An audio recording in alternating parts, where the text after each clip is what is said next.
ஆண்டவரும் ரட்சகருமாகிய இயேசு கிறிஸ்து நாமத்தினாலே உங்களை வாழ்த்துகிறேன். கர்த்தர் உங்களை ஆசீர்வதிப்பாராக. எனக்கு அருமையானவர்களே, மத்திய எழுதின சுவிசேஷம் 24:4 வேதம் சொல்கிறது, கர்த்தராய் இயேசு சொல்கிறார், நீங்கள் எச்சரிக்கையாக இருங்கள். நாம் எச்சரிக்கையாக இருக்க வேண்டிய காலங்கள். எனக்கு அருமையானவர்களே, வேதத்தில் சொல்லப்பட்டு இருக்கிறது. எரேமியா 29வது அதிகாரத்தில் நீங்கள் கவனிப்பீர்களானால், எரேமியா 29வது அதிகாரத்தில் எப்படியாக சொல்லப்படுகிறது, 8வது வசனம், மேலும் உங்கள் நடுவில் இருக்கிற உங்கள் தீர்க்கதரிசிகளும் உங்கள் குறிகாரரும் உங்களை மோசம் போக்க விட்டாதிருங்கள், சொப்பனம் காண பண்ணுகிற உங்கள் சொப்பனக்காரருக்கு செவிவிடாமலும் இருங்கள் என்று இஸ்ரவேலின் தேவனாகிய சேனைகளின் கர்த்தர் சொல்லுகிறார். இந்த காலங்களிலே நாம் எச்சரிக்கையாக இருக்க வேண்டும். நம்மை வஞ்சிக்கத்தக்கதான தீர்க்கதரிசிகள் எழுப்பி இருக்கிறார்கள், சொப்பனக்காரர்கள் எழுப்பி இருக்கிறார்கள்.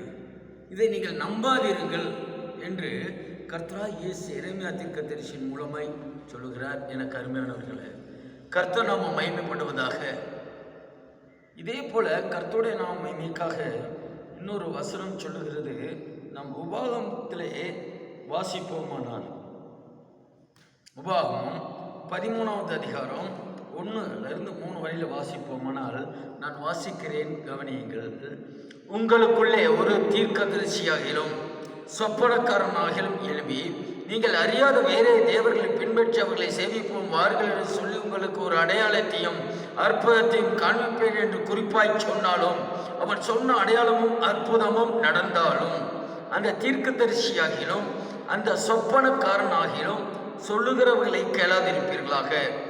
உங்கள் தேவனாகிய கர்த்தரிடத்தில் நீங்கள் உங்கள் முழு இதயத்தோடும் உங்கள் முழு ஆத்மாவோடும் அன்பு கூறுகிறீர்களோ இல்லையோ என்று அறியும்படிக்கு உங்கள் தேவனாகிய கர்த்தர் உங்களை சோதிக்கிறார். ஒரு சில இடங்கள் அற்புதம் நடக்குது. கர்த்தர் நாமத்தை சொல்லியும் அற்புதம் நடக்கும்.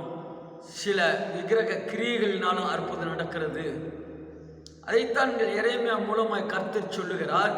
உங்கள் இருதயம் முழு இருதயத்தோடு கர்த்தரிடத்தில் நீங்கள் உங்கள் முழு இருதயத்தோடு உங்கள் முழு ஆத்மா அன்பு கூறுவீர்களோ இல்லை என்று அறியும்படிக்கு உங்களை தேவனாய கர்த்தர் உங்களை சோதிக்கிறார். ஒரு கள்ள தீர்க்கதரிசி பொய்யான அற்புதம் நடக்குமானால் நீங்கள் உண்மையுள்ள தெய்வமாகிய இயேசுவை நம்புகிறீர்களா, அல்லது அதை நம்பி போய் அதை சேவிக்கிறீர்களா என்று உங்களை சோதிக்கும்படி கர்த்தர் சோதிக்கிறார். இந்த சோதனையில் ஜெயிக்க வேண்டும். எனக்கு அருமையானவர்களே, சோதனையில ஜெயிக்கும் எச்சரிக்கையா இருக்க வேண்டும் என்று இயேசு சொல்லியிருந்தாரு.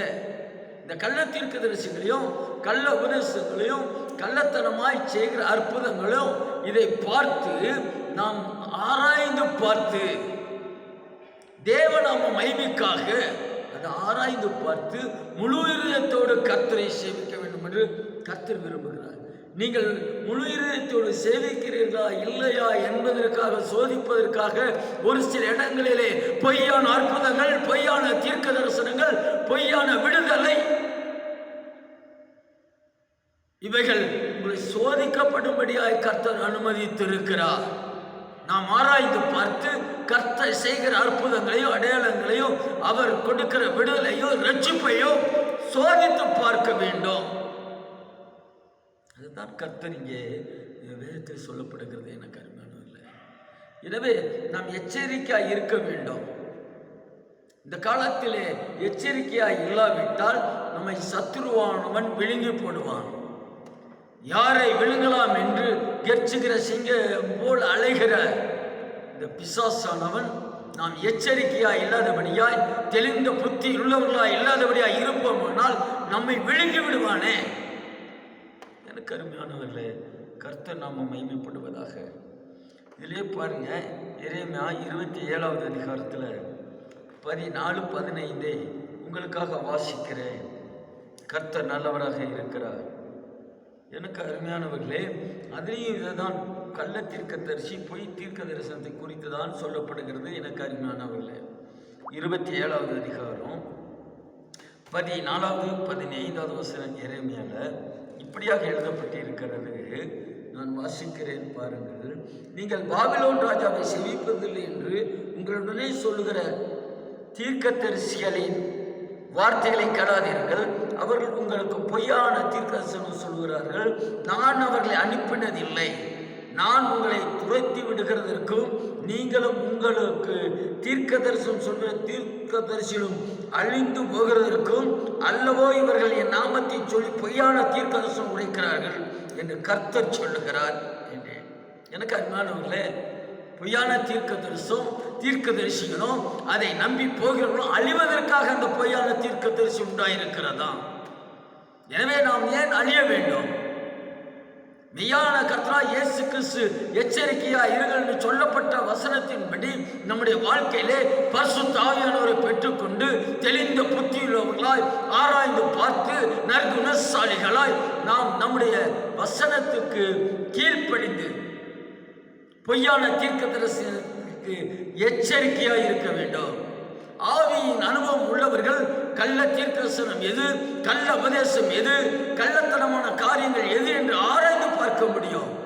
பெற்றுக்கொண்ட அபிஷேகம் உங்களுக்கு போதிக்கும். எனவே எனக்கு அருமையானவர்களே, இனிய நாட்களில் இந்த காலங்கள் வஞ்சிக்கிற காலங்களாய் இருக்கிறது. எனவே கர்த்தராகிய இயேசு கிறிஸ்து சொன்ன வசனங்களை நம்பி எச்சரிக்கையாக இருந்து பெற்றுக்கொண்ட அபிஷேகம் ஆவியின் அனுபவத்திற்குள்ளாக நாம் வாழ கர்த்தர் விரும்புகிறார். எனவே கர்த்தருடைய நாம் இன்னைக்காக எச்சரிக்கையாக இருப்போம், ஆராய்ந்து பார்ப்போம், சோதித்து பார்ப்போம். நம்மை நாமே வசனத்தின் வழியாய் நிலைநிறுத்த கர்த்தர் உதவி செய்வாராக. கர்த்தர் உங்களை ஆசீர்வதிப்பாராக. தொடர்ந்து எங்களுக்காக செபித்துக் கொள்ளுங்கள். சிறப்பாக 21ஆம் தேதி விடுதலை உபவாச ஜெபம், லிபனான் ஜெபத்தோட்டம், Palpalayam bus stop, Sirumalai road, Dindigul, இந்த ஸ்தலத்தில் நடக்கும். விடுதலை இல்லாதவர்களை அழைத்து கொண்டு வாருங்கள். இணைந்து செபிப்போம். ஜனங்களை சத்தியத்துக்குள்ளாக நடத்துவோம். கர்த்தர் ஆசீர்வதிப்பாராக. ஆமென்.